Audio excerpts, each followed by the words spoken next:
Hi, I'm Teryl from TerylLoy.com. In the last video, we took a look at this wedding star quilt, pieced by my dad, and we talked about how I quilted the blue rings. Well, today I want to show you how we're going to quilt the peach stars. What I thought we would do, I've designed a pattern around what I refer to as my diamond arcs. Some of you have seen this at the quilt shows, hanging in the booth, this little sampler, but we're going to use this concept, this pattern, and I've adapted it to fit in the star. So I want to show you how to do the pattern, and then we'll take a look at what it looks like on the quilt. So I have this sample piece of fabric setting up here, ready to go. I did one arced diamond already right here, and I have a second one half done, which, as you noticed on my sampler, you could just leave them half done. It's a cool look too. We'll do one together. I did want to point out this is a 4-inch space. The sampler actually used a 3-inch space, but that's fine. This particular one, notice it's not square.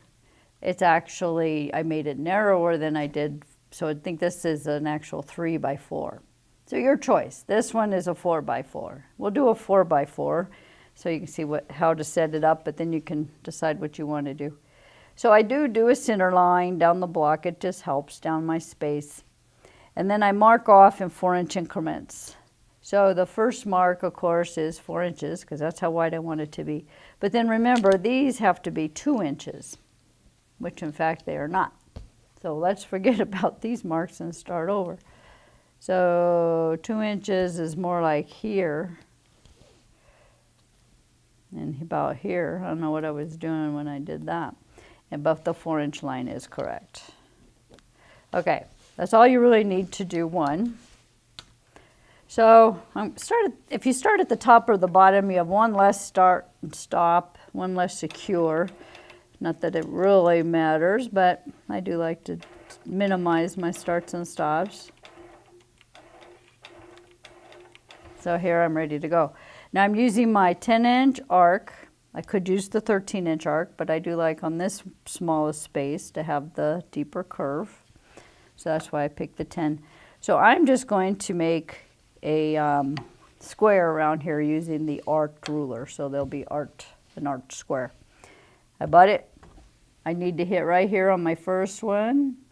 So of course, if I want, I can use the hopping foot demo tool to line up if I don't feel like I can sight it very well. By the way, I find I have the worst time sighting when I'm sighting on the other side of the ruler. So I will tend to grab this when I'm sighting up here or at a funny angle. Okay, off we go. Hit your point, slide your ruler. Now notice if I do it that way, I'm going to get the wrong shape. I need to make scoops. And I can work off of either side of my ruler since both sides have the same curve.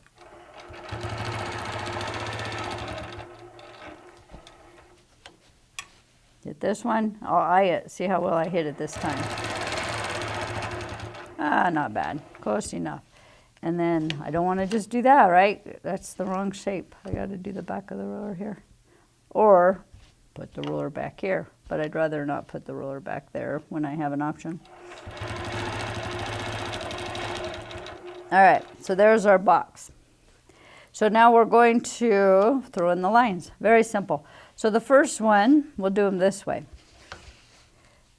I'm going to butt here, and I'm going to put the edge of the plastic right on the stitch line right at the corner.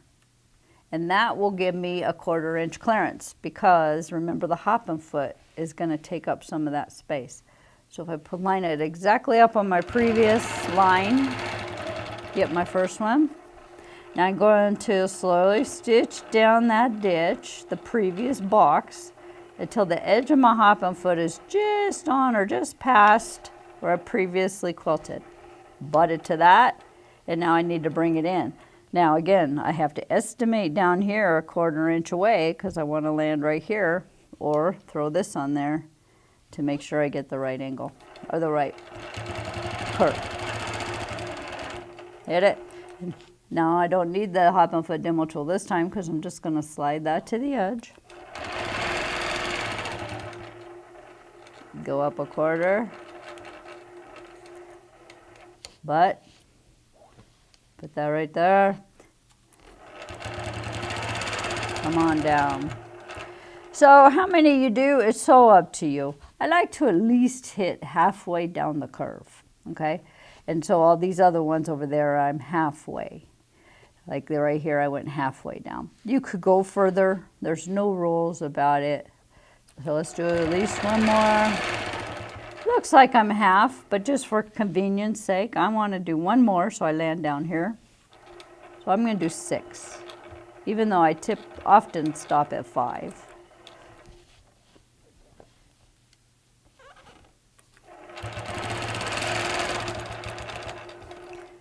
Okay, flip my template and go again.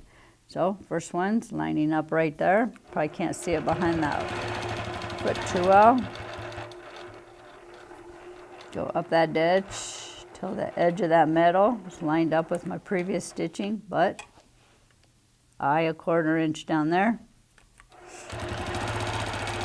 They are very simple and they have a cool look to it. They really do. So I'm looking behind.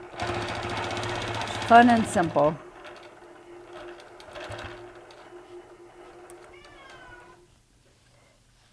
And that's my cat, wanting attention.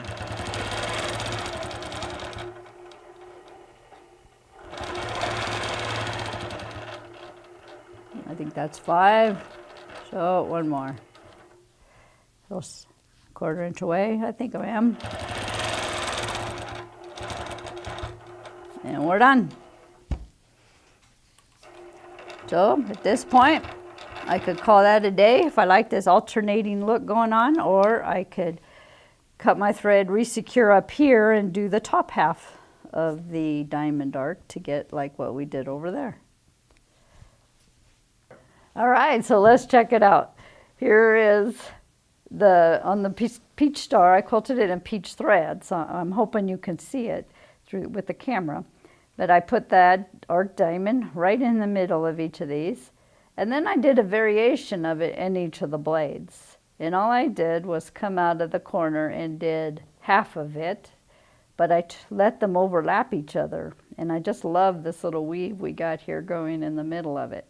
But it is the exact same process and the exact same pattern. It just landed different on these guys. Okay, I do want to show you one thing I had to do on these, the blades that fit behind the rings. You notice how this little portion is narrower than the alternating ones. So as I did these arcs right here, the last couple of them were too wide. That could, if I did the full arc, I would have creeped up on the blue and then curved back into the peach. So instead, when I hit the blue, I just stitched in the ditch till I got to the next arc. I tried to use the same design in here on the blue centers, and now I'm ready to do the background. That's our next video, and I'm actually going to try to incorporate this a little bit into that design too.